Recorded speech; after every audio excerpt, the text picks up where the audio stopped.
Revenge is one of the most primal human instincts, a response to betrayal, injustice, and deep-seated pain. It's the desire to make someone suffer as they made you suffer, to balance the scales when the world feels unfair. But does everyone who has done wrong truly deserve revenge? Some would say yes, that those who have harmed others should feel the weight of their own cruelty. Others argue that revenge only continues a cycle of pain, blurring the line between justice and vengeance. In the end, whether revenge is justified or destructive depends on the harm done, and whether the one seeking it is willing to pay the price. Today, I'm here to talk about one of the most valid crash-outs in all of animated history, where Dracula, Prince of Darkness, bodied an entire city.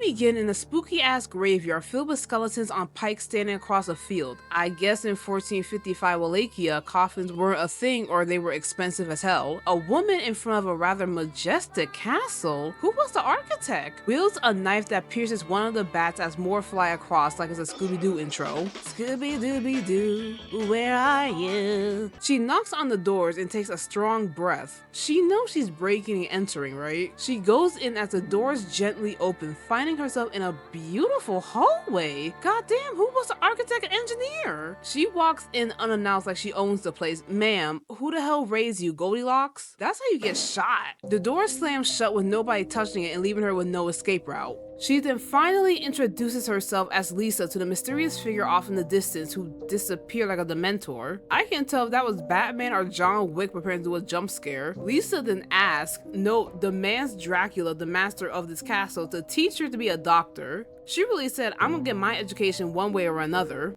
My name is Lisa. I am from the village of Lupu. I want to be a doctor. That sounds like a you problem.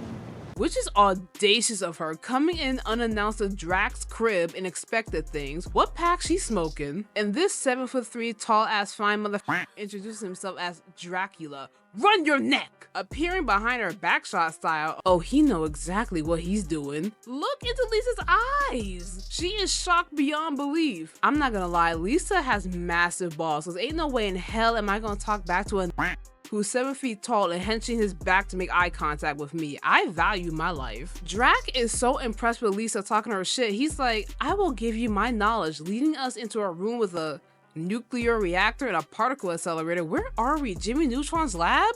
Dracula is so turned on for the blonde bombshell, I can't blame him.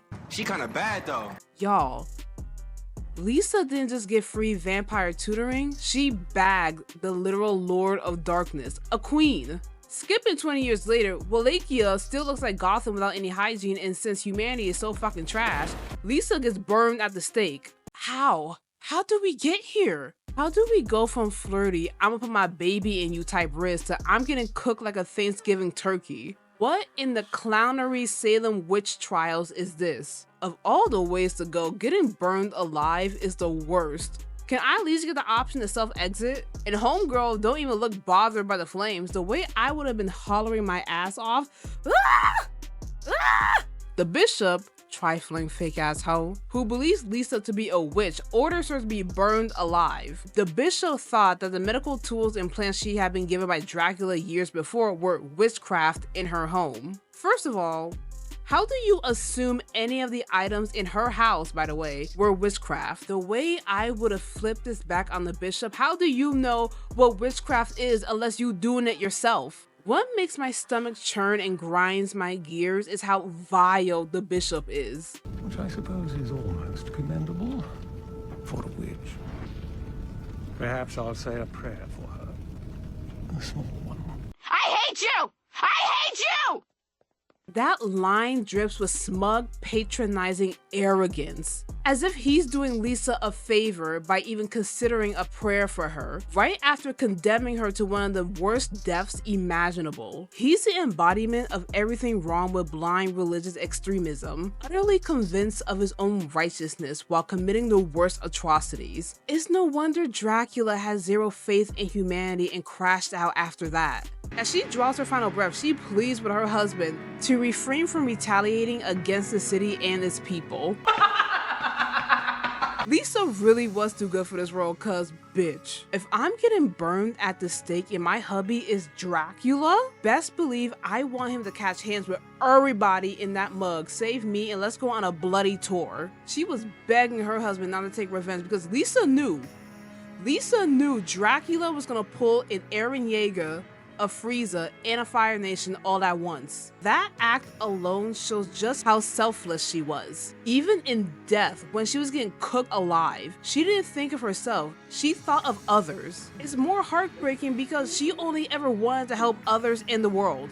I know it's not your fault, but if you can hear, they don't know what they're doing. Be better than them. Please! Cutting back to Dracula, who casually walks down a road after returning from traveling abroad, Dracula finds their cabin in ruins after it was set on fire. This takes place in the 1400s. How does fire do this much damage? I was picturing this. Why does it look like the Hulk and Abomination fought here? One of Lisa's patients visits the house with flowers in hand and tells him of Lisa's fate. How they cooked her like a barbecue for the family reunion. The old lady claims that Lisa was declared a witch by the church, but she does not accept this and instead wants to honor her. Honestly, that's the best choice she could have made. Yep. He's ready to crash out. Anytime a character in fiction starts to cry blood, you know what's up. Dracula gives his old woman an exclusive preview of what's gonna happen. Before disappearing in a flurry of flames in front of her, Dracula, in a fit of wrath, tells her to take her family, pack her shit up, and leave Wallachia. You didn't have to tell me twice, Ghost Rider. This is his final act of charity to any human being, in honor of his wife. Just when you think there's hope for humanity, it always shoots itself in the foot. They turn Drax's fine-ass wife into burnt Sunday food. The mayor and bishop are high-fiving, slapping each other on the ass for their due diligence. Hearing them talking shit about his wife, Dracula's face emerges above the smoke and flames, demanding what happened to his wife. Dracula rightfully starts crashing the hell out, but the bishop pulls out a cross, all calm, cool, collected, acting like that's gonna do something. The power of Christ compels you, head ass. If I was any one of those townspeople, I would have pulled a Shaggy and Scooby and dipped out of there. After killing his wife on some clownery fuckery nonsense, the bishop, ignoring the giant flame head, takes this as more evidence that Lisa was a witch. The bishop tries to convince the people that Dracula is a fictional character who justified the use of black magic. Are you dumb? What's not clicking? What's not clicking? And that his appearance is not cause for alarm. Is this nigga serious? Now, I understand delusion, but this is just straight deliberate ignorance. Don't ever let me have superpowers, because everyone in that mug would have been eviscerated, burnt to smithereens. Even more furious, Dracula tells the audience that his wife was a scientist and that she wanted to help you, motherfucker. And the only reason he could put up with humanity's stink on the land. By taking her away from him, Dracula doesn't threaten, but promises. They have signed their death sentences. He gives everyone a year to pack up their shit and leave Wallachia, because in a year he'll wipe the city off the goddamn map. Somebody give Dracula some black air forces, because honestly, he's being too generous. And that isn't a bad deal. I would have left the moment I saw the giant flame head. Dracula preparing to summon an army from hell. Does that army lineup include Hellspawn and Hellboy? His son Alucard confronts him, begging him to direct his retaliation against the person who killed Lisa rather than the innocent. The innocent? Who? Who?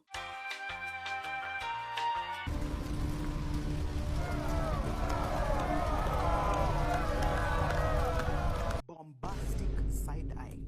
Criminal offensive side-eye. Everybody was being a bystander and let that woman burn. In Dracula's VA, he snapped on this one. You loose an army of the night on Wallachia.